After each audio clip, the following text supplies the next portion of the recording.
अस्सलाम वालेकुम। आज जो है हमारा टॉपिक है वो चैप्टर 10 है फिज़िक्स का, आप लोगों का जनरल वेव्स प्रॉपर्टीज़। ठीक है, तो आज इस टॉपिक में जो है मैं आप लोगों को ये बताएं वेव्स के बारे में बताने वाली हूँ कि वेव्स की क्या प्रॉपर्टीज़ होती हैं, क्या टाइप्स हैं। ठीक है, क्या क्या इसमें चीज़ें होती हैं।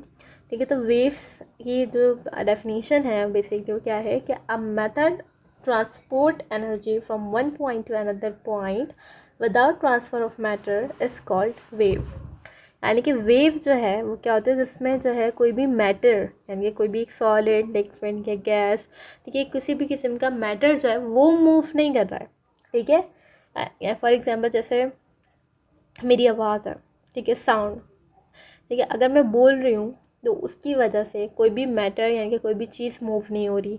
ठीक है, क्या कहते कोई भी आपको जो है वो कोई भी चीज़ जो है वो आपको कहीं जाती हुई ट्रैवल करती हुई नहीं दिखाई देगी। ठीक है, लेकिन जो है फिर भी मेरी आवाज़ जो है वो आप लोगों तक पहुंच रही है। ठीक है, ये दूसरों के कानों में पहुंच रही है, कोई मेरे अगर सामने तो उस तक पहुंच रही है। ठीक है, तो क्या होता है अगर मतलब एक चीज़ ट्रैवल कर रही है, ठीक है, साउंड ट्रैवल कर रहा है, लाइट ट्रैवल कर रही है, एयर जो है वो ट्रैवल करती है। ठीक है ना, तो ये अगर जो है वो चीज़ें ट्रैवल कर रही हैं लेकिन फिर भी कोई मैटर जो है उसके साथ साथ ट्रैवल नहीं कर रहा, तो that is called a wave. Wave कैसे कहते हैं, जो एक जो लहर होती है। ठीक है, किस तरह से कि ये आपका जो है वो एक मीडियम है। ठीक है, बेसिक मीडियम है, या आपका सरफेस कहने। ठीक है, तो इस सरफेस के क्या होता है कि वेव जो है वो आपकी इस तरह मूव कर रही है। ठीक है, अच्छा, इतना में अच्छा ये जो आपका जो अपर पार्ट है इस वेव का, इसे हम क्या कहते हैं, इसे हम कहते हैं क्रेस्ट। ठीक है, इसे हम क्या कहते हैं, क्रेस्ट कहते हैं। इसका जो ये अपर पार्ट होता है और जो इसका जो ये नीचे का जो ये लोअर पार्ट होता है उसे हम क्या कहते हैं, थ्रो कहते हैं। ठीक है, थ्रो, और ये जो होता है हमारा क्रेस्ट होता है। अच्छा, ये इतना, अब यहाँ पे जो हमारे पास इतना जो ये ऊपर जो ये वेव उठी है, ठीक है, तो यहाँ से यहाँ तक इसकी जो हाइट आप कह लें, ठीक है, तो इस हाइट जो है यानी कितनी ऊपर उठी है, इसका जो ये डिस्टेंस इसने ट्रैवल किया है, इसे हम क्या कहते हैं, एम्पलीट्यूड कहते हैं। इसे हम क्या कहते हैं, एम्पलीट्यूड कहते हैं। ठीक है, तो ये जो है वो वेव्स की कुछ प्रॉपर्टीज़ कहते हैं इसको, या ठीक है, या इसकी कैरेक्टरिस्टिक्स कह लें कि ये क्रेस्ट कहलाता है, ये थ्रो कहलाता है, और ये क्या होता है, इसका एम्पलीट्यूड होता है। और इस यहाँ से यहाँ तक यानी कि ये दोनों जो हमारे यानी कि जो वेव्स की जो ये थ्रो है, ठीक है, यहाँ से यहाँ तक जो अगर वेव ने जो भी डिस्टेंस जो है वो कवर्ड किया है, ठीक है, वो क्या कहलाता है, वेव लेंथ। ठीक है, यानी कि वेव की लेंथ, ये दोनों क्रेस्ट और ये दोनों थ्रो की, या इधर नहीं ले लें, इतनी नहीं ले लें, किसी भी चीज़ जगह की ले लें। ठीक है, तो ये हम उसकी क्या कहलाती है, वेव लेंथ कहलाती है। ठीक है, वेव लेंथ हो गई। वेव लेंथ के बाद हमारे जो दो और जो है वो टर्म्स हैं, ठीक है, एक है कंप्रेशन और है रेरफेक्शन। ठीक है, कंप्रेशंस और रेरफेक्शन इस तरह से समझ लेंगे, अगर आपके पास हमारे पास जो स्प्रिंग होता है, ठीक है, स्लिंग की या स्प्रिंग कह लें, ठीक है, तो अगर हम उस स्प्रिंग को अगर हम दबाएं, अगर पुश करें, ठीक है, तो क्या होगा कि वो जो है बिल्कुल छोटा हो जाएगा, तब जाएगा, तो उसके अंदर जो स्पेस है वो कम हो रहा है, यानी कि हम उसके अंदर दबाव डाल रहे हैं ना, फोर्स लगा रहे हैं हम अपनी, तो उसके अंदर क्या आएंगे, कंप्रेशन कहलाएगा। अब बाकी जो उसका हिस्सा अगर वो बिल्कुल अपने ओरिजिनल उसमें आ जाएगा, या आप खींच रहे हो उसको, उसके बीच में जो भी गैप आ जाएगा वो उसका क्या कहलाता है, रेरफेक्शन कहलाता है। ठीक है, इस तरह से कि अगर यहाँ पे एक ये एक चीज़ है, ठीक है, इससे जो है वो हमारा स्प्रिंग जो है वो क्या हुआ, अटैच्ड हुआ है। इसके बाद अगर ये हमारा स्प्रिंग है, ठीक है, अगर यहाँ पे ये स्प्रिंग जो है वो हमारा क्या हुआ हुआ है, कंप्रेस्ड हुआ, क्योंकि इसमें स्पेस कम है, मतलब ये कंप्रेस्ड हुआ हुआ है, और इतने हिस्से में जो है ये क्या है, थोड़ा सा इसमें गैप है। ठीक है, तो इसका मतलब ये जो गैप वाला जो हिस्सा होता है, ठीक है, ये इसी तरीके से जो है आगे कंटिन्यू करेगा। ठीक है, तो अगर इतना हिस्सा जो है वो ये क्या कहलाता है हमारे पास, रेरफैक्शन कहलाता है। ठीक है, और ये जो कंप्रेस्ड है, ये जो दबा हुआ है, अगर कोई यहाँ से फोर्स लग रही है, अब इतना हो गया यानी कि ये कंप्रेस्ड हुआ, ये पूरा तरीके से कंप्रेस्ड नहीं हुआ। ठीक है, तो ये रेरफैक्शन और ये हिस्सा जो है वो क्या कहलाएगा, कंप्रेस्ड कहलाएगा, यानी कि कंप्रेशंस कहते हैं इसको। ठीक है, ये दोनों टर्म्स ये समझ आ गई होंगी। ये क्रेस्ट है, ये थ्रो है, ये अगर इसने इतना डिस्टेंस कवर किया है इतना पूरा ही, तो इसकी वेवलेंथ कहला रही है।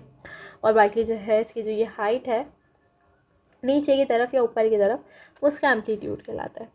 ठीक है, ये चीज़ हो गई। अच्छा, इसके बाद आगे चलता है। इसके बाद जो है हमारे पास आते हैं वेव्स की कैरेक्टरिस्टिक्स। ठीक है, कैरेक्टरिस्टिक्स में वेव्स की हमारे पास जो है वो सबसे पहले क्या आता है, टाइम पीरियड।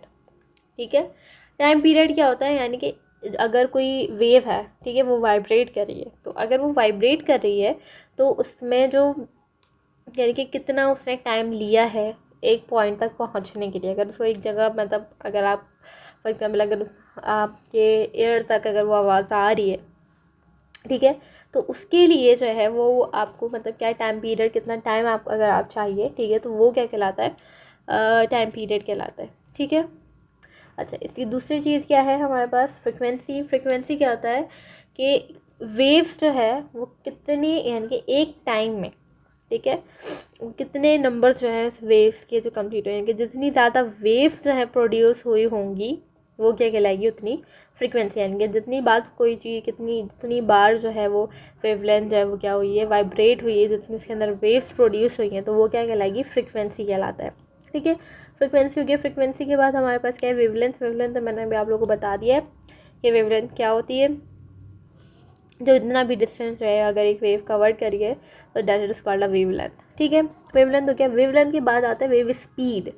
ठीक है, वेवलेंथ अलग ही, स्पीड। स्पीड का मतलब क्या है, बहुत ईजी, कि वेव जो है कितनी स्पीड में, ठीक है, डिस्टेंस कवर कर रही है, कि जितनी स्पीड में जो है वो उस पॉइंट तक पहुंच रही है जहाँ तक उसको जाना है। ठीक है, तो वेव स्पीड की जो डेफिनेशन है वो क्या है, it is defined as the distance travel by a given point on the wave such as a crest and a given interval of times. ठीक है, यानी कि जो क्रेस्ट है, ठीक है, यहाँ पे वो मतलब कितने इंटरवल ऑफ टाइम में जो है वो यानी कि इंटरवल ऑफ टाइम में जो पहुँचा है उस दैट पर्टिकुलर पॉइंट, ठीक है, जहाँ तक उस जो है वेव को जाना है।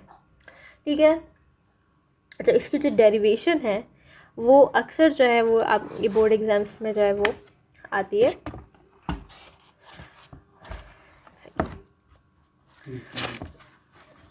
इसकी जो डेरिवेशन है वेव स्पीड की, वो अक्सर जो है क्या कहते हैं, बोर्ड एग्जाम्स में आती है। ठीक है, तो दैट्स व्हाई मैं इसको भी जो है वो छोटी सी, बहुत ज़्यादा छोटी सी जो है वो शॉर्ट क्वेश्चन में आता है, बहुत ज़्यादा छोटी सी जो है ये डेरिवेशन है। ठीक है, इसमें क्या होता है कि वेव स्पीड है ना, आपका क्वेश्चन क्या है, it is defined as a distance travelled by the given point.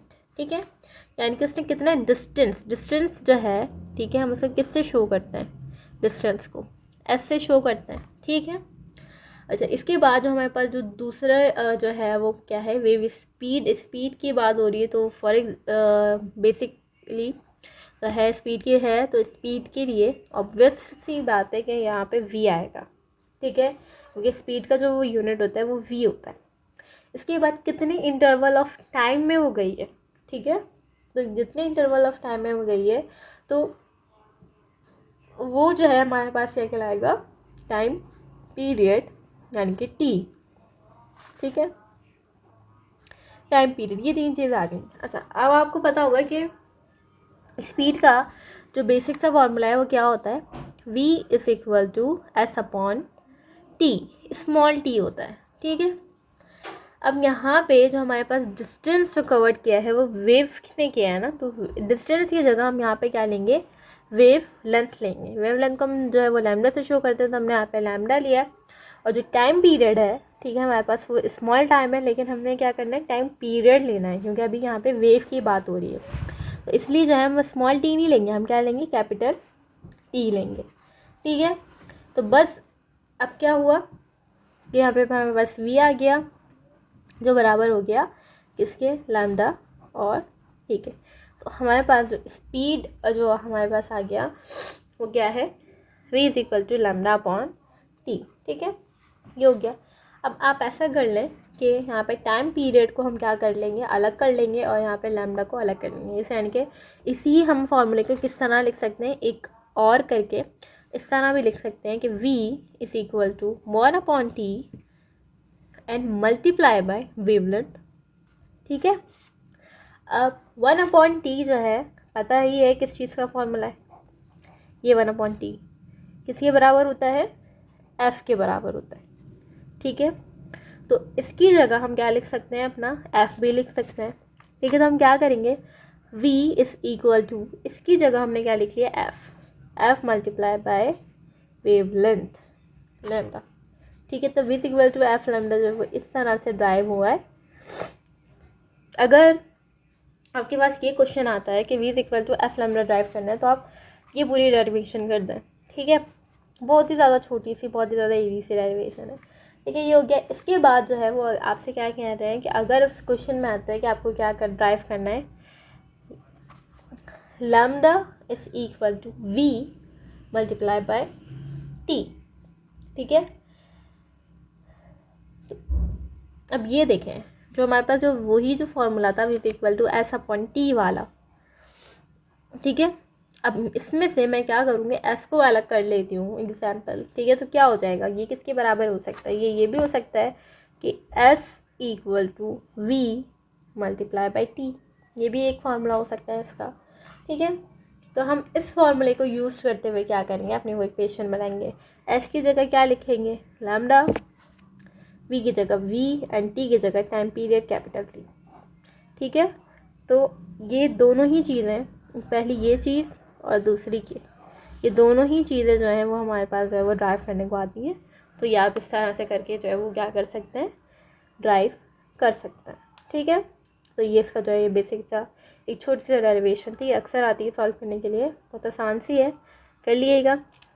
आपके कॉन्सेप्ट्स भी क्लियर हो गए होंगे कि फ्लो क्या होता है, क्रेस्ट क्या होता है, एम्पलीट्यूड क्या होता है, वेवलेंथ क्या होती है, वेव स्पीड क्या होती है। ठीक है, वेवलेंथ और वेव स्पीड में क्या डिफरेंस है, रेरफेक्शन क्या होता है और कंप्रेशन क्या होती है। ठीक है, अच्छा, उम्मीद करती हूँ आप लोगों को ये लेक्चर जो है वो समझ में आया होगा।